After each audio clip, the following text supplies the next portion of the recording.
আসসালামু আলাইকুম দর্শক, স্বাগত জানাচ্ছি আরটিভির দুপুরের সংবাদে। আপনাদের সঙ্গে রয়েছে আমি নীরা ফেরদৌস। গণহত্যার দায়ে ফ্যাসিবাদ আওয়ামী লীগের বিচার হতেই হবে। আর যারা অপরাধের সাথে জড়িত নয়, জনগণ চাইলে তাদের রাজনীতিতে কোনো বাধা দেখছেন না বিএনপির সিনিয়র যুগ্ম মহাসচিব রুহুল কবির রিজভী। তিনি বলেন, মিডিয়া ট্রায়ালের মাধ্যমে বিএনপিকে বিচার করা হচ্ছে, যেমনটি করা হয়েছিল ১/১১ সময়। অবাধ সুষ্ঠু নির্বাচনে জনগণের ভোটে যারা ক্ষমতায় যাবে তারাই সংস্কার কাজ করবে। একটি সুষ্ঠু নির্বাচনের জন্য যতটুকু সংস্কার প্রয়োজন তা দ্রুত সম্পন্ন করতে অন্তর্বর্তী সরকারের প্রতি আহ্বান জানান রিজভী। সকালে উত্তরার দক্ষিণখানে দুস্থ অসহায়দের মাঝে ঈদ সামগ্রী বিতরণ অনুষ্ঠানে এসব কথা বলেন তিনি। যারা অপরাধের বিচার হলে তারপরে জনগণ কাছে গিয়ে জনগণ যদি তাদেরকে রাজনীতি করার সুযোগ দেয়, সেখানে তো আমাদের কিছু বলার নাই। যে লোক আওয়ামী লীগের নেতৃত্বে আসবেন, সে যদি অপরাধ না করে, সে যদি ছাত্র হত্যা না করে, সে যদি কোনো অর্থ লোপাট না করে, টাকা পাচার না করে, এইরকম লোক যদি নেতৃত্বে আসে, তাহলে সেই আওয়ামী লীগ কেন রাজনীতি করতে পারবে না? আওয়ামী লীগকে নিষিদ্ধ করার কোনো পরিকল্পনা নেই, প্রধান উপদেষ্টার এমন বক্তব্য জুলাই আগস্ট শহীদদের সঙ্গে বিশ্বাসঘাতকতার শামিল বলে উল্লেখ করেছে সাধারণ শিক্ষার্থীরা। গেল রাতে প্রধান উপদেষ্টার মন্তব্যের প্রতিবাদে মিছিল করে ঢাকা বিশ্ববিদ্যালয়ের শিক্ষার্থীরা। এ সময় তারা প্রধান উপদেষ্টার এই বক্তব্য প্রত্যাহারের দাবি জানান। আওয়ামী লীগকে নিষিদ্ধের প্রশ্নে প্রয়োজনে গণভোটের পরামর্শ দেন তারা। বিভিন্ন রাজনৈতিক দল আওয়ামী লীগকে আশ্রয় দিচ্ছে বলে অভিযোগ করেন শিক্ষার্থীরা। হুঁশিয়ারি দিয়ে বলেন, হত্যাকাণ্ডের বিচারের আগে কোনো নির্বাচন নয়। আওয়ামী লীগকে নিষিদ্ধ করতে সারা দেশে আজ একযোগে আন্দোলনের ডাকও দেয় জুলাই আগস্টের সৈনিকরা। প্রধান উপদেষ্টা ডক্টর মোহাম্মদ ইউনূস আজ বলেছেন, আওয়ামী লীগকে নিষিদ্ধ করার ব্যাপারে অন্তর্বর্তীকালীন সরকারের কোনো ভাবনা নেই। আমাদের জন্য লজ্জাজনক যে যেই বাংলায় আওয়ামী লীগ রক্ত ঝরিয়েছে, যেই বাংলায় আওয়ামী লীগ গণহত্যা চালিয়েছে, সেই বাংলায় আওয়ামী লীগ রাজনীতি করতে পারবে? আমাদের দেহে এক বিন্দু রক্ত বেঁচে থাকতে বাংলাদেশের মাটিতে আওয়ামী লীগকে আর রাজনীতি করতে দেওয়া হবে না, হবে না, হবে না। 2000 শহীদের রক্তের সাথে তারা বিশ্বাসঘাতকতা করেছেন।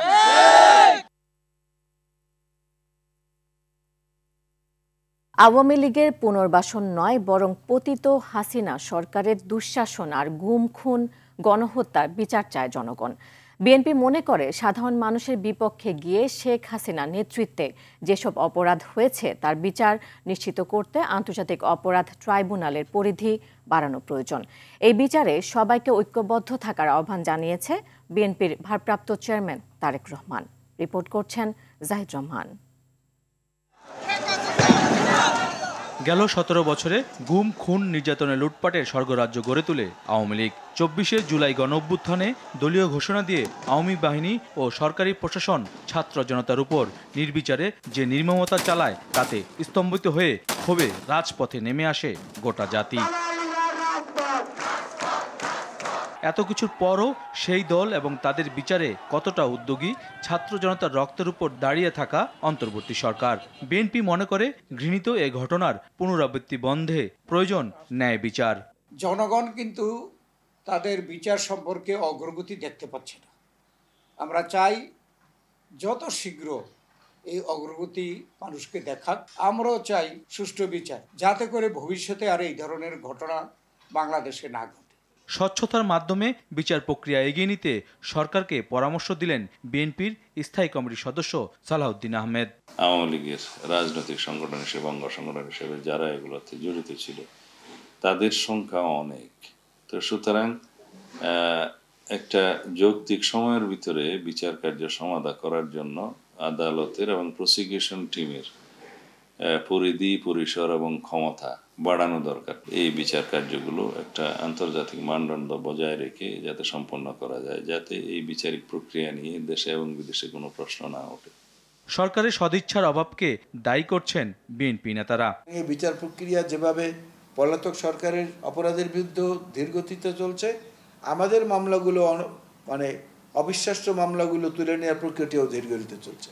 বিএনপির ভারপ্রাপ্ত চেয়ারম্যান বলেছেন, গণহত্যাকারীদের বিচার করাই হবে নতুন রাজনৈতিক বন্দোবস্ত। গণহত্যাকারী পলাতক মাফিয়া চক্রকে যে কোনো মূল্যে বিচারের সম্মুখীন করার মাধ্যমে বাংলাদেশে গণতান্ত্রিক বিধি ব্যবস্থা শক্তিশালী করাই হবে বিএনপি সহ গণতন্ত্রের পক্ষের শক্তির আগামী দিনের রাজনৈতিক বন্দোবস্ত। জাহিদ রহমান, আরটিভি, ঢাকা। রাজধানী গুলশানে পুলিশ প্লাজার সামনে দুর্বৃত্তদের গুলিতে সুমন নামের একজন নিহত হয়েছে। পুলিশের ধারণা আন্তঃকোন্দল থেকেই এই হত্যাকাণ্ড। তবে পরিবারের দাবি ইন্টারনেট ডিশ ব্যবসার দ্বন্দ্বে পূর্ব শত্রুতার জেরে সুমনকে হত্যা করা হয়েছে। ডিএমপির অতিরিক্ত কমিশনার নজরুল ইসলাম জানান, নিহতের বিরুদ্ধে গুলশান, বনানী সহ কয়েকটি থানায় চাঁদাবাজি সহ একাধিক মামলা রয়েছে। দীপ্ত চন্দ্র পালের সহায়তায় এয়ার বাদলের রিপোর্ট। বৃহস্পতিবার রাত 9:30 গুলশানের পুলিশ প্লাজায় পরিবার পরিজনের জন্য ঈদ কেনাকাটা করতে আসেন সুমন। এ সময় দুর্বৃত্তরা সুমনকে গুলি করে পালিয়ে যায়। গুলিবিদ্ধ অবস্থায় সুমনকে ঢাকা মেডিকেলে নিয়ে যায় আইন শৃঙ্খলা রক্ষাকারী বাহিনীর সদস্যরা। সেখানে চিকিৎসকরা তাকে মৃত ঘোষণা করে। সুমনের স্বজনদের অভিযোগ, পূর্বশত্রুতার জেরেই এই হত্যা। এই যে কয়েকটি দিন আগে আমার এই জামাই একটা সন্ত্রাস ধরাই দিছে, অস্ত্র সহ মামলায়। সে জামিন পেয়েছে, নাম সেন্টু। তাই সে জামিন পাইয়ে আইসে কইছে তোরে মারিয়ে লাবো। আর কোনো সমস্যা নাই, এটা আমার আইছিল ওই যে কিছুদিন আগে অস্ত্র সহ ধরা পড়ছে সন্ত্রাস, ওই রুবেল, গ্যানেট রুবেল, ওই হাসিনার এই দেশে সেই রুবেল, সেন্টু, বিন্দু, আফজাল আর আরেকটা জন কি শ্যামল, এরা সবাই মিলে আমার বাবারে আজকে মারছে। পুলিশ জানায় সুমনের বিরুদ্ধে চাঁদাবাজির মামলা রয়েছে আগে থেকেই। আমাদের প্রাথমিকভাবে যেহেতু সে একটা সন্ত্রাসী ছেলে এবং তার বিরুদ্ধে 6টা মামলা আছে, তা আমরা মনে করতেছি যে অন্য কোনো গ্রুপের সদস্য, কারণ আউট অফ নাথিং তাই একটা লোককে এখানে মাইরে দিল, তার কাছে মানি ব্যাগ ছিল, মোবাইল ছিল, অন্য ছিল, কোনো কিছু নেয়নি, জাস্ট কিল করে দিয়ে চলে গেছে। নিহত সুমনের বাড়ি রংপুরের মিঠাপুকুরে। কয়েকদিন আগে ছিনতাইয়ের অভিযোগে সীতাকুণ্ড থেকে গ্রেপ্তার হয়েছিলেন তিনি। এআর বাদল, আরটিভি, ঢাকা। নরসিংদীতে 6 বছর এক শিশুকে ধর্ষণের অভিযোগ উঠেছে। গেল বিকেলে পৌর এলাকার বিলাসদী মহল্লায় এই ঘটনা ঘটে। এতে অভিযুক্ত কামাল মিয়া পলাতক। একই জেলার রায়পুরায় নিজ ঘরে ঢুকে গৃহবধূকে ধর্ষণ ও হত্যার হুমকিদাতা রাকিব মিয়াকে গ্রেফতার করেছে র্যাব 11। এ সময় ভিডিও ধারণ করা মোবাইলটিও উদ্ধার করা হয়। বৃহস্পতিবার বিকেলে র্যাব 11 এর নরসিংদী ক্যাম্পে সংবাদ সম্মেলনে এ তথ্য জানানো হয়। এদিকে লক্ষ্মীপুরে অস্ত্র ঠেকিয়ে এক প্রবাসীর স্ত্রীকে ধর্ষণ চেষ্টার অভিযোগে নাহিদুল ইসলাম ভুইয়া হৃদয় নামের এক যুবককে গ্রেফতার করেছে পুলিশ। বৃহস্পতিবার রাতে সদর উপজেলার উত্তর হামছাদি গ্রাম থেকে তাকে গ্রেফতার করা হয়।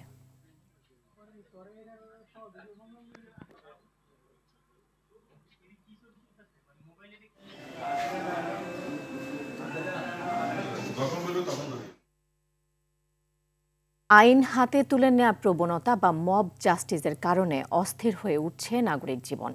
আইন বিশেষজ্ঞরা বলছেন, বিচার প্রক্রিয়া দীর্ঘ হওয়ায় অনেকে অধৈর্য হয়ে আইন হাতে তুলে নিচ্ছে। আইন অঙ্গনের সবার সদিচ্ছা থাকলে বিচারগুলো দ্রুত সম্পন্ন করা সম্ভব। আর মানুষকে হিংস্রতা থেকে দূরে রাখতে জাতিকে প্রকৃত শিক্ষায় শিক্ষিত করার জোর দিচ্ছেন মানসিক স্বাস্থ্য বিশেষজ্ঞরা। আরও জানাচ্ছেন দীপন দেওয়ান। শিশু ধর্ষণের অভিযোগে আটক এক কিশোরকে মঙ্গলবার রাতে পুলিশের হাত থেকে ছিনিয়ে নেয় জনতা। পিটিয়ে গুরুতর আহত করে অভিযুক্ত ধর্ষককে। এ সময় আহত হয় কয়েকজন পুলিশও। রাজধানীর বিভিন্ন জায়গায় ছিনতাইকারীকে আটক করে গণধোলাই দেওয়ার ঘটনাও ঘটছে। এছাড়া কিশোর গ্যাং ও রাজনৈতিক সহিংসতার মতো ঘটনাও চলমান। মানবাধিকার সংগঠন হিউম্যান রাইটস সাপোর্ট সোসাইটির তথ্য মতে অন্তর্বর্তী সরকার দায়িত্ব নেয়ার পর গত 7 মাসে গণপিটুনিতে অন্তত 119 জন নিহত হয়েছেন। আহত হয়েছে 74 জন। গত জানুয়ারি ও ফেব্রুয়ারি মাসে দেশে অন্তত 30টি গণপিটুনির ঘটনা ঘটেছে। এতে নিহত হয়েছে হয়েছে ১৯ জন আর আহত হয়েছে ২০ জন। মানসিক স্বাস্থ্য বিশেষজ্ঞরা বলছেন মানুষের আচরণ বদলানোর জন্য দীর্ঘমেয়াদী পরিকল্পনা করা দরকার। সাধারণ শিক্ষায় আমরা যদি শিক্ষিত হতে পারি, একটি জ্ঞান ভিত্তিক সমাজ তৈরি করতে পারি এবং যদি প্রত্যেকটি মানুষ আলাদাভাবে সচেতন হয় এবং কোনটি করা উচিত এবং কোনটি করা উচিত না, এই নৈতিকতা বোধের বিষয়টি যদি তাদের ভেতরে সত্যিকারের অর্থে থাকে, তাহলে কিন্তু এই সচেতনতা বোধ তাদেরকে এই ধরনের ক্রাউড সাইকোলজি বা মব সাইকোলজিকে দূরে রাখবেন। 15 জন 20 জন মানুষ মিলে কাউকে আঘাত করতে উদ্যত হচ্ছে, তখন কিন্তু আরও 20 জন 30 জন 40 জন মানুষ যদি ইতিবাচকভাবে সেটিকে বাধা প্রদান করে এবং সেই জায়গাটাতে খানিকটা হলেও প্রতিরোধ গড়ে তোলে, তাহলে কিন্তু অনেক ক্ষেত্রেই এই আগ্রাসনগুলো, এই যে একটি যুথবদ্ধ অন্যায়গুলো, আচরণগুলো, সেগুলো কিন্তু কমে যাবে। আইন বিশেষজ্ঞরা বলছেন আইন হাতে তুলে নেয়ার অধিকার কারো নেই। আইনের মধ্যে দীর্ঘসূত্রিতা নাই, দীর্ঘসূত্রিতা আমাদের ভিতর আছে। এটাতে লয়ার জড়িত দীর্ঘসূত্রিতায়, এটাতে প্রসিকিউশন জড়িত দীর্ঘসূত্রিতায়, যিনি বিচারক বসে আছেন উনি জড়িত, অর্থাৎ কালেকটিভলি আমরা সবাই জড়িত। তাদের দুর্নীতি, তাদের যা অব্যবস্থার কারণে আমরা আজকে এই বিচার ব্যবস্থা আজকে আস্থাহীনতার জায়গায় আসার কারণে তো মব জাস্টিস হচ্ছে। এই প্রক্রিয়া থেকে বেরিয়ে আসতে হলে কালেকটিভ রেসপন্সিবিলিটি নিয়ে আমাদের সবাইকে কাজ করতে হবে।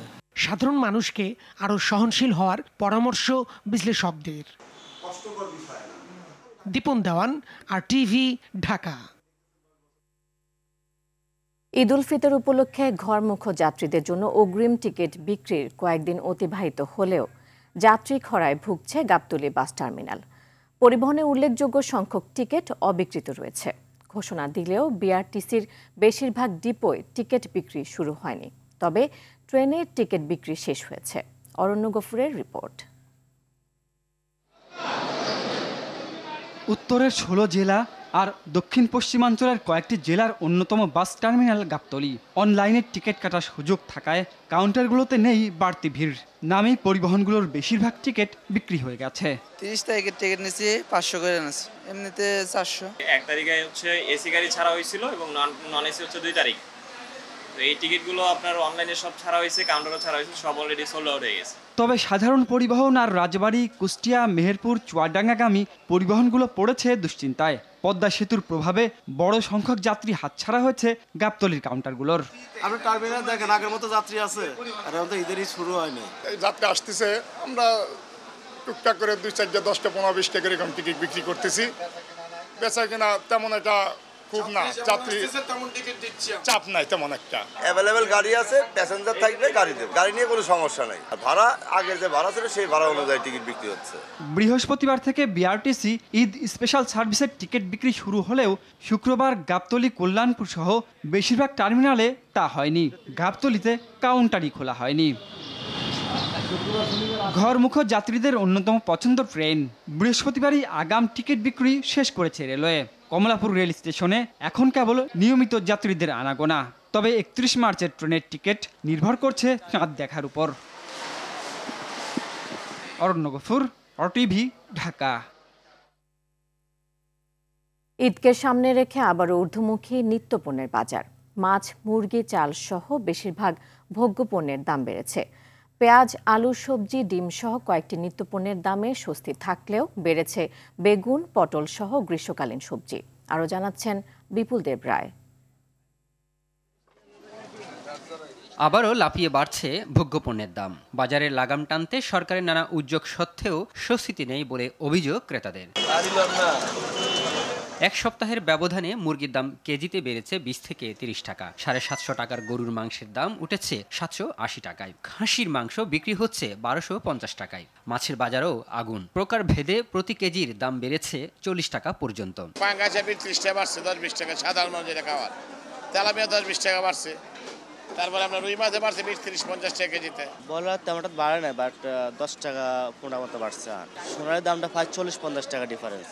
মুরগির দাম তো আগে একটু কম ছিল কিছুদিন আগে, আজকে আবার হঠাৎ করে বেড়ে গেছে। রমজানের থেকে একটু দাম মনে করেন একটু কমই আছে। রমজান উপলক্ষে খাসি আপনার 1250 টাকা কেজি। চালের দামও স্বস্তি ফেরেনি। সব ধরনের চালের দাম বেড়েছে কেজিতে 3 থেকে 8 টাকা। ক্রেতারা বলছেন অসহনীয় পর্যায়ে চলে গেছে চালের দাম। গত কয়েকদিনের তুলনা ভাই মিনিকেটের চালটা আকাশ ছোঁয়া দাম বেড়ে গেছে।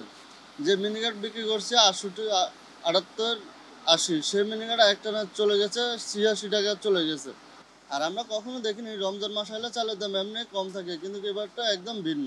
বর্তমান চালের বাজারটা একটু বেশি, প্রত্যেকটা চালই কেজি প্রতি 5 টাকা থেকে 8 টাকা বেশি। এবার রমজানে পেঁয়াজ, আলু, সবজি, ডিম সহ নিত্যপণ্যের দাম কিছুটা স্বস্তি থাকলেও পটল, ঢেঁড়স, করলা, বেগুন সহ গ্রীষ্মকালীন সবজির দাম ঊর্ধ্বমুখী। বড় বানানি লাগে নিচে একটা বেগুন দাম নিচে 22 টাকা, 20 টাকা দিছি। বিপুল Debrai, RTV, Dhaka.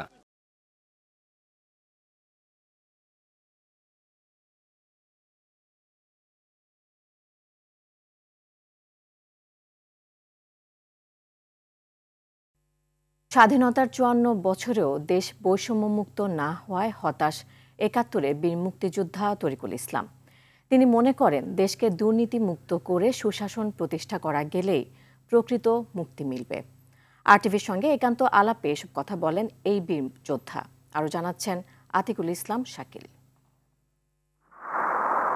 Vote oh ভাতের অধিকার এবং স্বাধীন মানচিত্রের জন্য ৭১-এ মুক্তিযুদ্ধে ঝাঁপিয়ে পড়েছিল এদেশের মুক্তিকামী মানুষ। তাদেরই একজন সে সময় 10ম শ্রেণীতে পড়া সিরাজগঞ্জের তরিকুল ইসলাম। যুদ্ধের দামামা বেজে উঠলে সহপাঠীদের নিয়ে তিনি জেলে সেজে নৌকা নিয়ে ভারতে প্রশিক্ষণ নিতে যান। বাহাদুরাবাদ ঘাটে যা আমরা পাকিস্তানি আর্মিদের কবলে পড়েছিলাম, তো আমরা জাল জালি নিয়ে আমরা তখন নামিয়ে পড়লাম ওই চরের ভিতর, নামলাম মাছ ধরার জন্য। সার্চ লাইট দিলে দেখা গেল যে আমাদের দেখে এরা আবার ঘুরে গেল, চলে গেল। সেখান থেকে দেশে ফিরে যমুনা বিধৌত সিরাজগঞ্জ মুক্ত করাতে যুদ্ধে নেমে পড়েন তিনি। বেশ কয়েকটি স্থানে যুদ্ধের পর গাজীপুরের সম্মুখ যুদ্ধেও তরিকুল অক্ষত থাকলে প্রাণ দিতে হয় সহযোদ্ধাদের, যা তাকে তাড়িয়ে বেড়ায় এখনো। আমার ডান পাশে মারা গেছে, আমার মৃত্যু হয় চান, আর আমার ডান পাশে আর একজন আহত হইল, আমজাদ হোসেন, তার এইখানে গুলি লাগলো। আর আমার বাম পাশে একজন আহত হলো আবুল কাসেম, সে এখন মারা গেছে। এত রক্ত ও সম্ভ্রমের বিনিময়ে অর্জিত স্বাধীন দেশে তৃপ্ত নন তরিকুল। তার মতে এখনো পরিপূর্ণ স্বাধীনতার স্বাদ পায়নি দেশের মানুষ। এই দুর্নীতি জিনিসটা এইটা এই দেশে একটা চরম আকার ধারণ করছে। এই যে সব সরকারের সময় হচ্ছে কম আর বেশি, তো আমরা এটা চাইনি। আমরা এইটাই বৈষম্য, যে এই সরকারে যেই থাকুক কোনো দুর্নীতি থাকবে না। আমরা সেই দুর্নীতিমুক্ত সমাজ চাই। যমুনার চরাঞ্চলে প্রথম বাংলাদেশের পতাকা ওড়ানো মুক্তিযোদ্ধা তরিকুলের আশা হয়তো সেদিন খুব বেশি দূরে নয়, যেদিন দুর্নীতিমুক্ত হবে দেশ, নিশ্চিত হবে সুশাসন, পরিপূর্ণ স্বাধীনতার স্বাদ উপভোগ করবে জনগণ। আতিকুল ইসলাম শাকিল, RTV, ঢাকা। দর্শক, গাজায় ইসরায়েলি হামলা প্রতিবাদে ফুঁসছে মুসলিম বিশ্ব। তারই ধারাবাহিকতায় জাতীয় মসজিদ বায়তুল মোকাররমের সামনে বিক্ষোভ করছে বিভিন্ন সংগঠন। সেখানে আছেন সহকর্মী দীপন দেওয়ান, সরাসরি চলে যাচ্ছি সেখানে। দীপন, বিক্ষোভের কি খবর আছে আপনার কাছে, বিস্তারিত জানাবেন।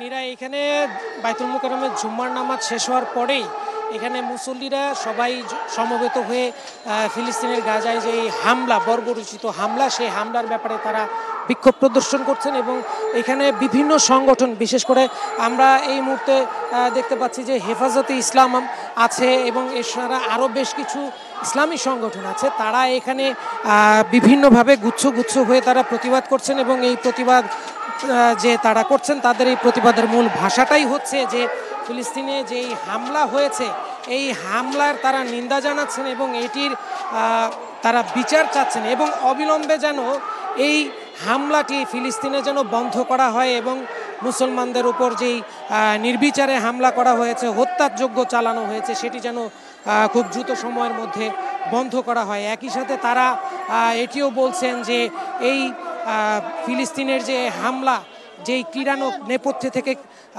ইসরায়েলকে কলকাঠি নাড়ছেন, আমেরিকার বিরুদ্ধেও তারা কথা বলছেন এবং তারা বলছেন যে আমেরিকার যেই হস্তক্ষেপ এখানে আছে সেটিও যেন বন্ধ করা হয়। এই মধ্য দিয়ে এখানে এই সমাবেশটি চলছে এবং তারা এখানে বিভিন্ন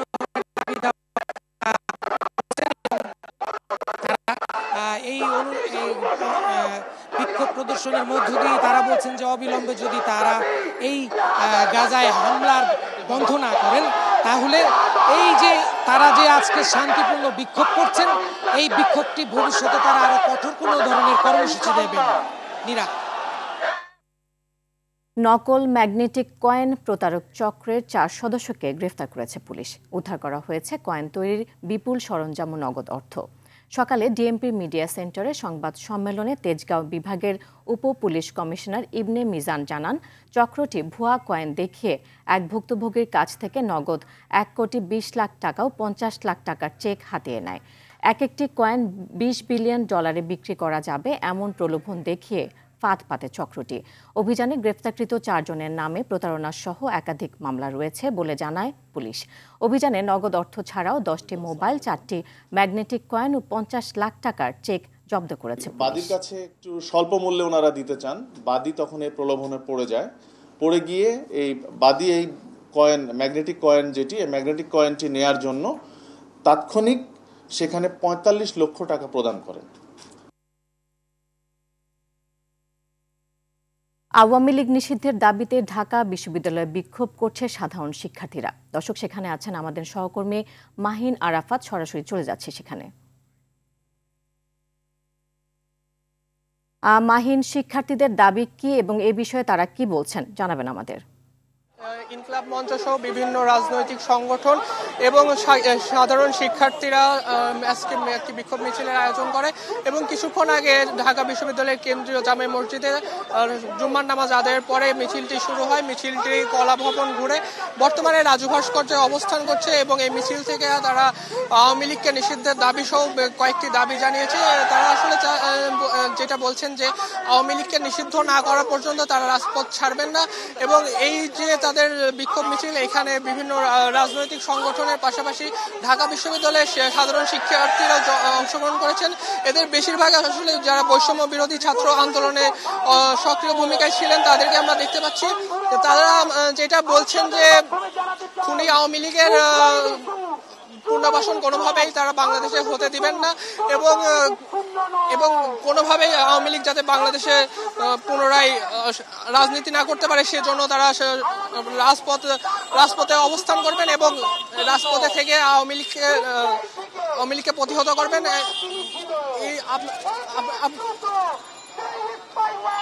শুধু আওয়ামী লীগ নয়, আওয়ামী লীগের সাথে যারা দোসর, যারা আওয়ামী লীগকে পুনর্বাসন করতে চায় তাদের বিরুদ্ধেও তারা অবস্থান নিয়েছেন এবং আপনারা এখন দেখতে পাচ্ছেন যে এই রাজু ভাস্কর্যে যে ইনকলাব মঞ্চের যে মুখপাত্র শরীফ ওসমান হাদি তিনি এখন বক্তব্য দিচ্ছেন এবং এর পাশাপাশি আমরা দেখতে পাচ্ছি যে ইনকলাব মঞ্চ ছাড়াও।